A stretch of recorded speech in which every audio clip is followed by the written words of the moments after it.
We ready, Pika? Okay, let's take a bite. Indeed. Welcome back. It's time. Once again, the 31 days of Halloween. It is day 9. On the ninth day of Halloween, a spooky gave to me.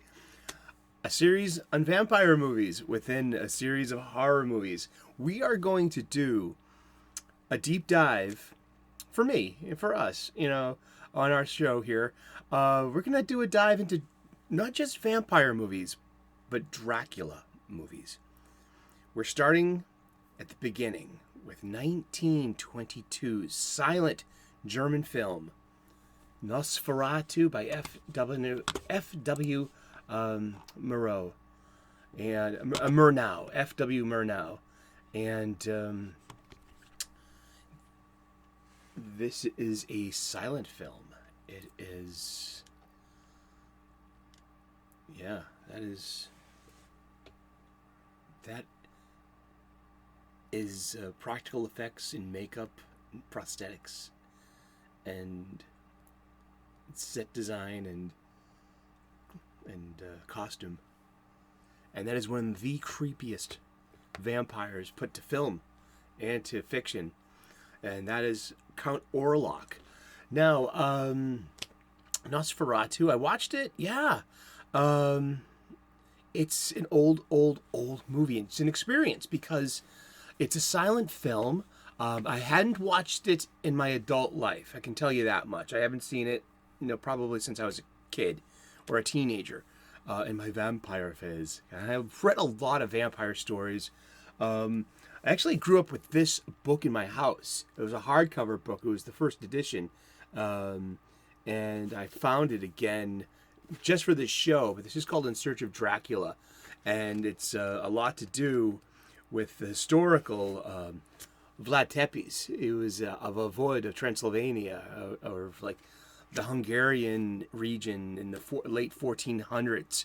And he was a bloodthirsty, evil warrior. He would impale. He was known as Vlad the Impaler, and he would literally leave his vanquished upon pikes to die horribly and slowly, but to also serve as a warning to his many enemies. Yeah, and he had a storied life, and he was on the last day of his life. He was celebrating this bloody conquest over Moorish people, Muslim people.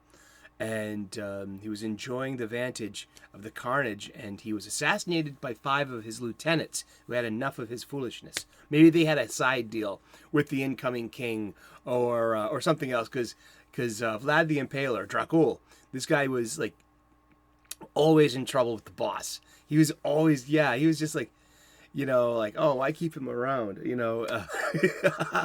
and he was always up to no good and making his own side deals. So he kind of painted himself into a corner. He was under house arrest for many of the late years of his life, but and he must have been on some kind of work parole.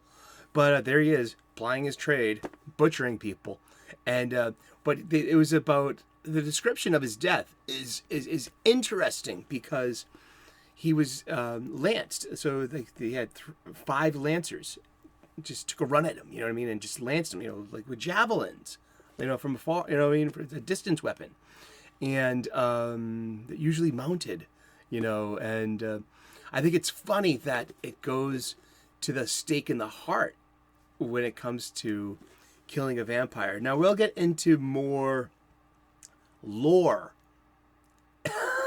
of the vampire. It's an old subject. Dracula was a book. It was published in 1897 by the Irish author Abraham Bram Stoker.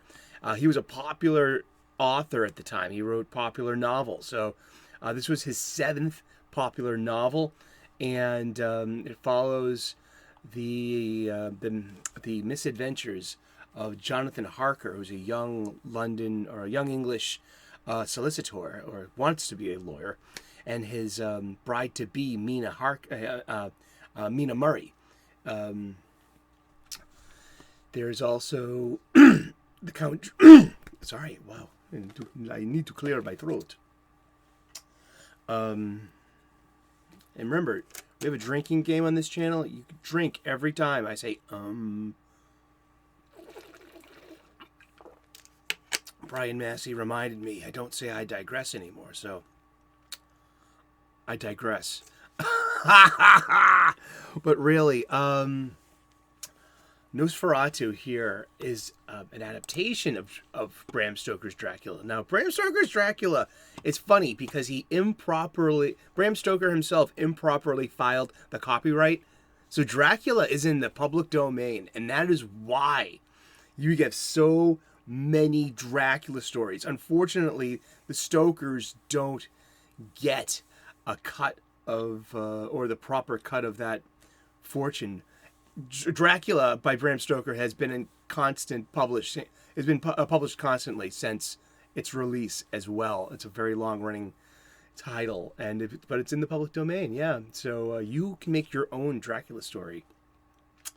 Yeah, we'll talk about that as well. Actually, I'm over here. Don't worry. Going through my comic books. Here we are. I get these things called mailers, and they're full of comic books. And this is wow. Okay.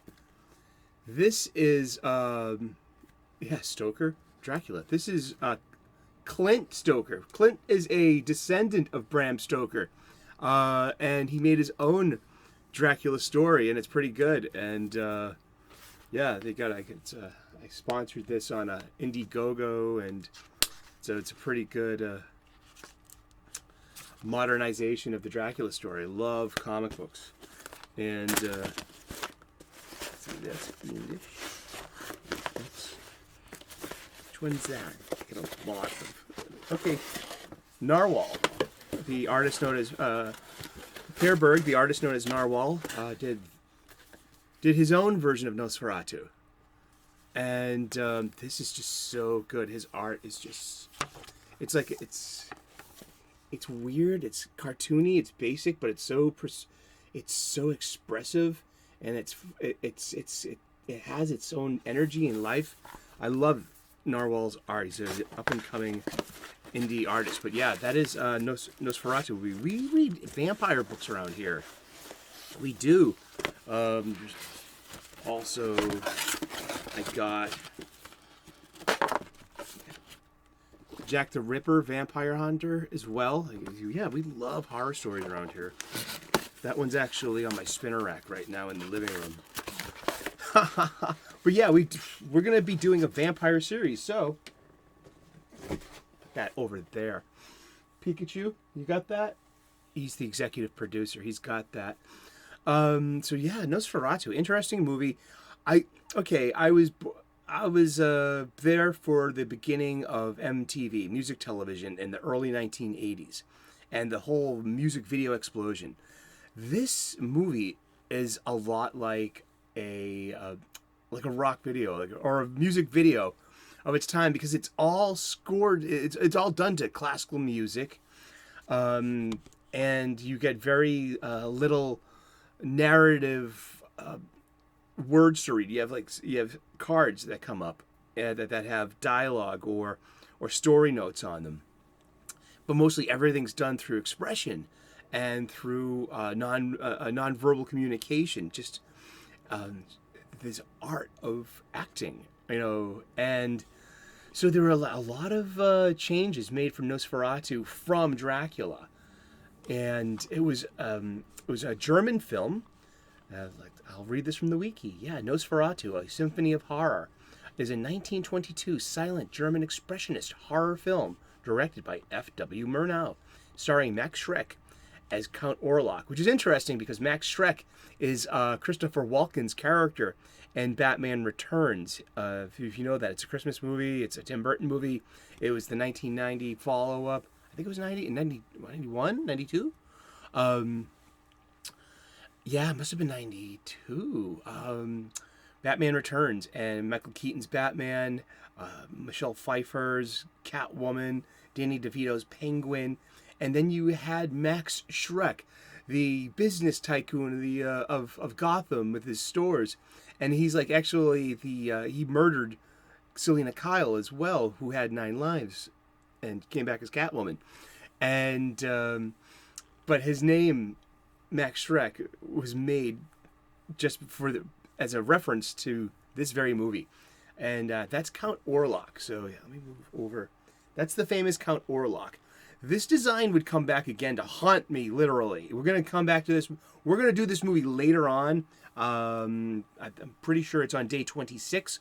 We're doing Salem's Lot, the 1978 movie adaptation of Stephen King's best-selling novel, and directed by Toby Hooper, who did Texas Chainsaw Massacre. And it's a really, really, really spooky vampire as well.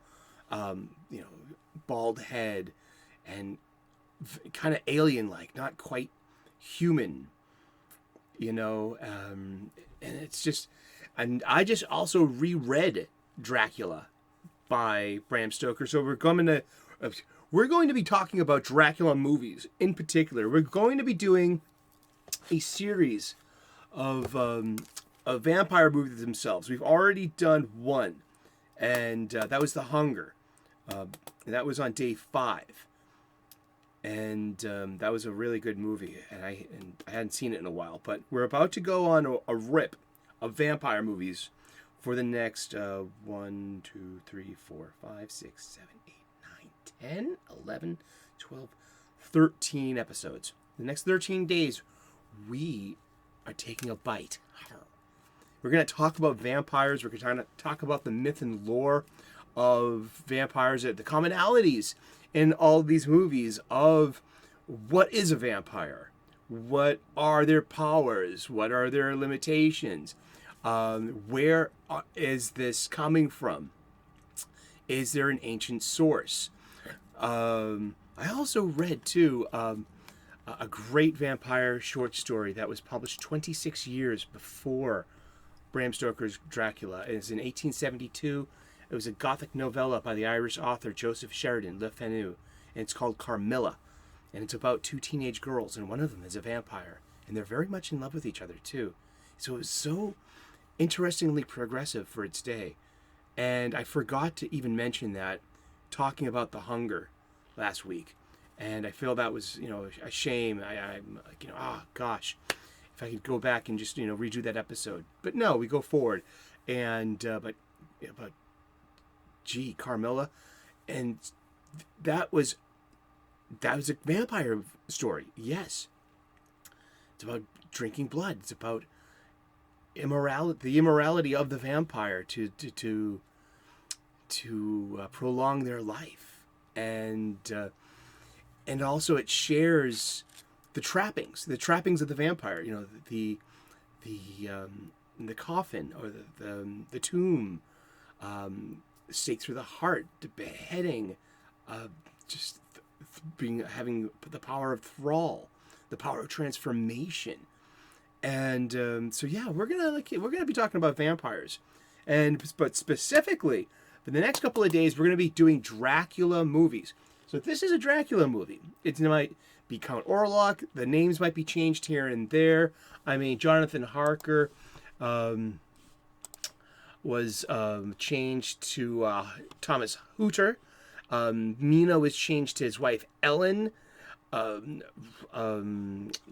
was this Herr Knock, and he was he was the Renfield character. There was a Van Helsing. Was there a Van Helsing? There was a Van Helsing character in this as well. Van Helsing is the famous professor who is the science that is combating the ancient evil. And it's a magic evil. Is it a mythic evil? But it's Abraham Van Helsing is an agent of science. He used it, and then it's amazing too, because we're in 1897. We didn't know what reverse psychology was. We didn't know what blood transfusions were. We didn't know the power of science. So you had this Renaissance man, and this and Abraham Van Helsing, and it's this wonderful new type of hero, and he's surrounded by 3 young men of an American, and two Brits, one of noble and one of common stature, and actually four counting Jonathan and counting the doctor as well. So you had a German, you had an American, and you had the British people, and so you had this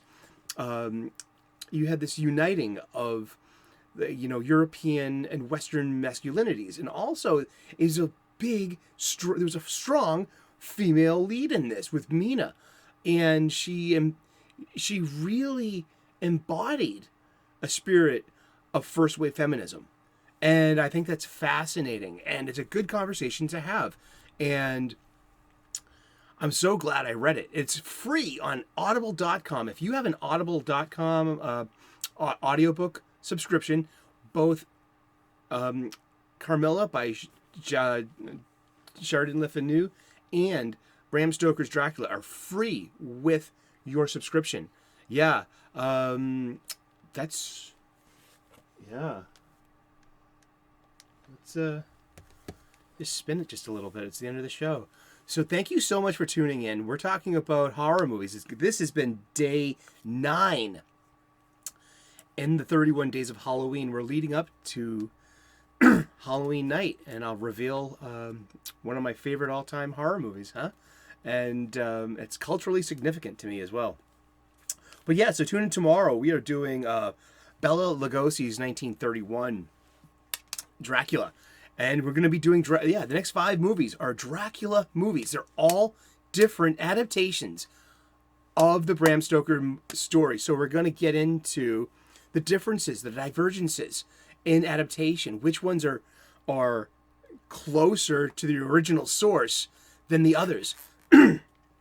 Seriously, we have such a bee on our bonnet these days about sticking to the source material and respecting the lore and all this. Yet Dracula movies themselves, I mean, not only was Dracula in the public domain, it was they took big liberties with it, especially later on in 1958 when we enter the world of Hammer horror movies and the Peter Cushing as Van Helsing with Christopher Lee as Count Dracula. We're going to be doing a whole bunch of those Hammer horror movies, those Hammer Dracula movies. But the first one we'll do is going to be in context with these 5. Then we're also going to be doing 1990s Francis Ford Coppola's Bram Stoker's Dracula, which is an amazingly wonderful movie to look at. And the actors they had solid actors, but I got so many little problems with it. It'll have its day in the moon, because you usually say you have your day in the sun, but as a vampire you don't want that. So yeah, so Nosferatu diverges from the source material greatly. They omit the 3 young heroes. Jonathan Harker loses Thomas Hutter loses Ellen, and she dies at the end, and that's not how it goes in the book. That's not how it goes in the book. And Count Orlok is stupid enough to have been feeding, past his bedtime, and he looks up and it's sunrise, and he's caught, and he vaporizes in the sunlight. And this is just ancient special effects. There's just all this great camera work. And makeup and sets, and it was a German movie made by Germans for Germans, as it says here in the wiki, and so the locale was changed from England to a more like German place, and so there was a lot of just different and Lucy too. Oh man, how can I forget about Lucy? Lucy's the tragic, victim in a way, and maybe even going back to the rules of horror movies. If we look back at Cabin in the Woods, where we had, the slut and the virgin, and we have Lucy and Mina. I mean, there are rules in horror movies. We'll be talking more and more about it as we go on. But yeah, this has been Nosferatu, and thank you so much for tuning in. The 31 Days of Halloween. We've been talking about a silent movie from that's 100 years old, and so yeah, check it out at your own peril. Thank you so much for tuning in. Like and subscribe. I would love to earn your subscription. We make daily content here. Alrighty, we'll see you tomorrow on another day and another horror movie in this Halloween season. Cheers. Bye bye.